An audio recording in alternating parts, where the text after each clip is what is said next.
vocês sabem, pessoal, saem muitas notícias por dia ali sobre lutas, MMA no geral, UFC, Bellator, PFL, One Championship. E aqui vou pegar algumas das que marcaram essa semana. E a gente começa com Dana White falando lá no programa Pat McAfee Show sobre o Conor McGregor. Eventualmente, espero que o retorno de Conor McGregor seja esse ano. Não há data. Estou esperando pelo outono. Esperançosamente conseguiremos fazer essa luta no outono. O outono americano é de setembro em diante. Olha isso, que coisa louca. Conor McGregor, que já não luta desde 2021, depois de ter sofrido aquela grave lesão na perna na derrota para o Dustin Poirier, pode voltar só em setembro. É muito tempo. Eu, sinceramente, fico chateado porque se o Conor McGregor não volta, beleza, a gente já até se acostumou, mas o Michael Chandler, que pode lutar, fica mais tempo de molho, esperando o tempo passar. E esse tempo não vai ser recuperado.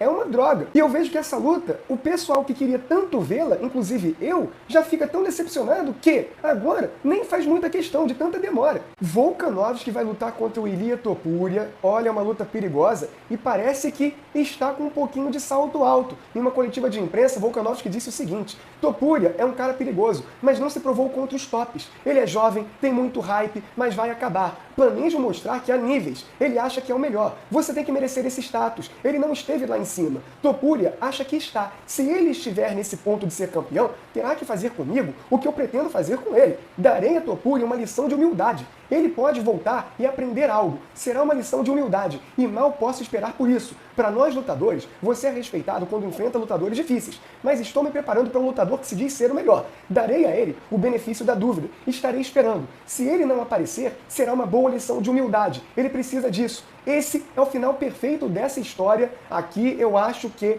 é uma posição perigosa para o Volkanovski. Porque ele sofreu um baita de um nocautão e ele não pode ir com tanto apetite assim para essa luta, hein? Vai com calma, Volkanovski, porque o Topuria não é esse tipo de adversário para você dar uma lição de humildade. Eu, sinceramente, nunca vi esse tom do Volkanovski em relação aos adversários. Ele está muito disposto sim, porque o Ilia Topuria fala muito, provoca, ataca o Volkanovski, mas parece que esses ataques surtiram efeito e deixaram o Volkanovski meio fora de si. Muito perigosa essa postura, é um novo Volkanovski. E aí, somado a isso, você tem o desejo dele de apagar aquela má impressão que ele deixou por conta do nocaute. Será que vem lição de humildade do Volkanovski no Topuria? Ou o fim de uma era no peso-pena do UFC? Eu entendo o porquê que o Volkanovski quer dar uma lição de humildade no Topuria. Eu também, se fosse ele, ficaria muito irritado. Mas eu sou eu. O Volkanovski tem que ter calma e não entrar com tanta ira nessa luta. Ele é um cara muito experiente, ele vai saber se comportar. Mas, lição de humildade, tomara que o Volkanovski esteja treinando tanto para isso, para mostrar justamente essa diferença de nível que ele diz ter para o Ilia Topuria. Francis Ngannou vai lutar contra o Anthony Joshua e fez uma previsão bombástica. Tá muito confiante.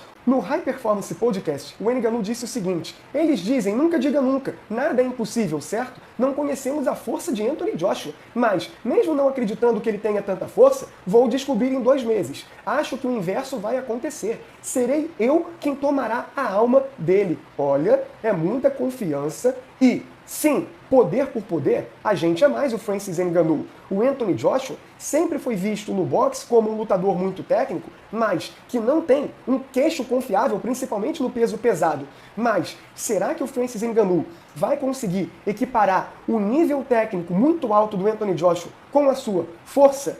Contra o Tyson Fury, ele quase aprontou. Mas será que o fato dele ter quase aprontado contra o Tyson Fury quer dizer que ele vai chocar o mundo e nocautear o Anthony Joshua? Estilos fazem lutas, você sabe muito bem. E aqui, o Francis Ngannou não terá mais aquele fator surpresa. Na luta anterior, o Tyson Fury não sabia o que esperar do Francis Ngannou na sua estreia no boxe. Quase foi surpreendido. Tomou um pancadão, mas conseguiu resistir. Agora, o Anthony Joshua já sabe que o Francis Ngannou é perigoso tanto quanto no MMA, também no boxe. Agora, a expectativa é essa. Se, de fato, o Francis Ngannou consegue aprontar, deve ser uma vitória por nocaute, e aí, nocaute e Francis Ngannou, você não espera que seja algo leve, tranquilo, e sim uma cena assustadora do Anthony Joshua estatelado no chão. Ilia Topuria fazendo planos muito altos Olha que confiança, hein? Ou arrogância. Lá pro MMA Fighting, ele disse o seguinte sobre o seu futuro. Será Conor McGregor. Ele tem uma grande luta com Michael Chandler. Se ele não for surrado,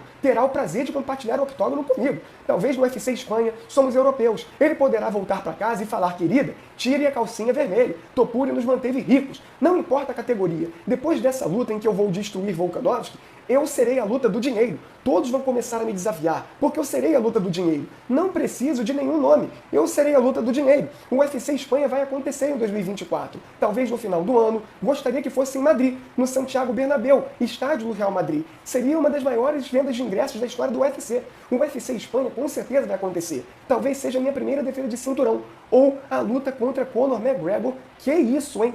Olha, sandália da humildade para o Ilia Topuria. Agora, a luta contra o Conor McGregor, Ilia Topuria, desculpa, não vai acontecer. Mas não vai acontecer mesmo. Eu mudo até de nome se isso acontecer. Agora, a luta no UFC Espanha é algo plausível. No estádio do Real Madrid, capaz que não. Porque você sabe muito bem que o UFC não faz tantos eventos em estádio. Por mais que seria legal isso. Outros lutadores já pediram isso e não conseguiram ter o desejo realizado. Mas o UFC nunca foi para a Espanha e o Dana White já falou que sim, é do interesse do UFC em fazer o primeiro evento no país. Até porque o país tem revelado bons lutadores. Não é só o Ilia Topuria, que nem é espanhol. Ele é um misto de nacionalidades. Tem o Roel Álvares e vários outros que com certeza são desconhecidos, mas talentosos. É um mercado a se explorar, sim, e a ficar de olho. Dustin Poirier dando seu palpite para a luta entre dois lutadores que ele conhece muito bem. Lá para o MMA Fighting, ele disse o seguinte: eu respeito Max Holloway e Justin Gaethje. Holloway e Gaethje são grandes lutadores. Acho que apostarei em Holloway, só por ele ser o azarão. Vejo muitas pessoas dizendo que Holloway ficará pequeno perto de Gaethje, mas ele é um cara grande. Holloway e Gaethje provavelmente andam com o mesmo peso. Ele não é pequeno. E a trocação, o timing de Holloway, seu alcance, sua durabilidade, é um cara ou coroa. Se eu tivesse que apostar, iria com Max Holloway. Eu sou totalmente diferente. Porque eu acho sim que o Max Holloway não é um cara pequeno pro peso pena. Mas pro peso leve, não vai dar certo. O Max Holloway, inclusive, já tentou e foi derrotado pelo Dustin Poirier na segunda luta entre eles. E o Dustin Poirier conhece muito bem o Justin Gaethje. Mas, você sabe, quem foi que derrotou o Dustin Poirier na última luta? Justin Gaethje, e por nocaute. E o Dustin Poirier sempre foi um lutador que é meio estranhinho quando perde. Ele dá ali uns indícios de não ser um cara tão legal assim quanto nas vitórias. Então aqui pra mim tem muito isso. Ele não quis dar o braço a torcer em relação ao Justin Gaethje e por isso destacou o Max Holloway, que foi um lutador que ele já derrotou. Então se esse cara vence o Justin Gaethje, opa, vai ser legal. Inclusive, o Justin Gaethje perdendo, ele perde também posições no ranking do peso leve do UFC. E o Dustin Poirier ganhando do Benoit Saint-Denis, ele volta a ficar ali vivo para disputar o cinturão. Outra coisa que eu contesto é, sim, beleza, o Max Holloway é um cara de muito volume de golpes, de um bom alcance, tem um arsenal ali muito completo, é de alto nível na trocação, mas não tem tanto poder. Então, a força e o poder é todo do Justin Gaethje, tanto nos chutes quanto nos socos. E ele é visivelmente mais pesado e forte, sim. Eu não compro essa ideia do Max Holloway e do Justin Gaethje terem o mesmo peso em off. Pelo contrário, para mim é bem visível que o Justin Gaethje é, óbvio, mais pesado do que o ex-campeão do peso pena. O que vocês acham disso tudo, pessoal? Deixe seu comentário, deixe seu like no vídeo e sua inscrição no canal.